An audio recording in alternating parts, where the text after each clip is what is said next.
Hello again, YouTube. This is Zeroed In, and I'm bringing you another team deathmatch on Crisis this time.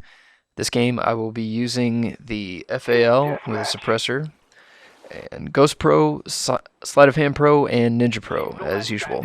And I didn't really prepare any notes for this commentary, so I'm just going to go ahead and point out some things that I've noticed. Uh, right here, I paused off of the bat to silence all my stupid teammates. I just hate when I join a game and I hear nothing but really loud 8-year-old screams over a microphone or just blaring static. Or the other night I heard someone just holding their mic. I don't even know. But anyways, getting back to the game here. With the FAL, as with most guns, it's important to not get too aggressive with it, especially the semi-automatic guns, especially the rifles like the FAL and the M14. Don't go rushing around and getting too aggressive. These things do not excel at close quarters. You can win just by kind of spamming down the trigger, but they do seem to be timed, or they do seem to be. You can't just fire it as fast as you possibly want to, even if you do have a fairly quick trigger finger, and you can find the difference in that between some of the times I've shot like my ASP, which has a much lower throttle. I'm not even sure what you would call it, but I guess they kind of throttle the speed down a little bit. But the ASP doesn't have that as much, whereas these rifles do. So it's important not to get caught at anything lower than a medium range. Usually is comfortable for these weapons. But overall, my rating for the FAL, it's fairly good as a stealth weapon and kind of surprising. I tried the M14 for a while and I wasn't really satisfied with that. And the FAL's done me well now for a couple of times, and that's mostly just because it's a good combination of accuracy and power. The one thing it doesn't have, of course, is fire rate, but if you play properly, you shouldn't necessarily have to rely on that as much.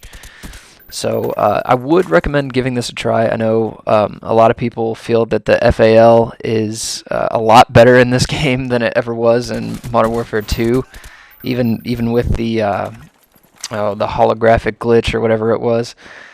So I have to agree. It's a much better weapon in this one. The iron sights are much clearer to see down. It seems to just be a lot more powerful, even though that's not necessarily true. I'm pretty sure it got up to 50 damage in the last one as well. I'm not really 100% sure about that, so don't quote me on it.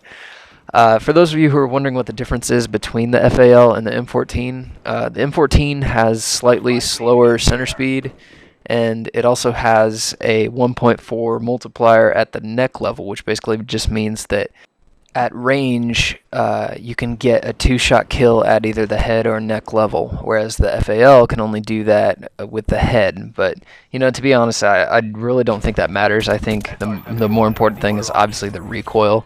I do get quite a few headshots with this thing, but I don't think it's enough to warrant the use of the M14 over the FAL. Though the M14 still does kind of have its charms in the fact that it just looks better than the FAL. The FAL is just kind of an ugly gun, to be honest with you.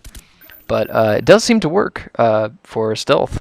As you can see, in this match I don't have a crazy high score, but the one thing I noticed is I got many more kills with my actual weapon than I did my kill streaks. Usually when I get really big crazy scores, it's because I get my kill streaks a couple of times, and in this one I couldn't really do that because my teammates were actually being somewhat helpful this time, and I actually had a teammate that got up to a Blackbird, which I rarely see. I rarely see a teammate, if they even get up that high to an 8 kill streak, have Blackbird equipped. So I was kind of surprised to see someone else get that, and I'm always kind of impressed to see teammates who are actually somewhat helpful. It seems like usually I get in games where I do somewhat well, and then my team just gets absolutely stomped on, and we still lose the match. I mean, there's nothing worse than that, because it's kind of a hollow victory. Even though you've done really well, your team still ends up losing. I don't know.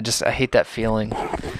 So let's see what's going on here. I'm running around, and I see this guy up in the tower.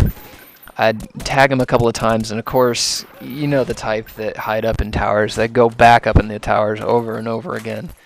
And so he does that a couple of times throughout this match, and I just kind of, let him do his thing.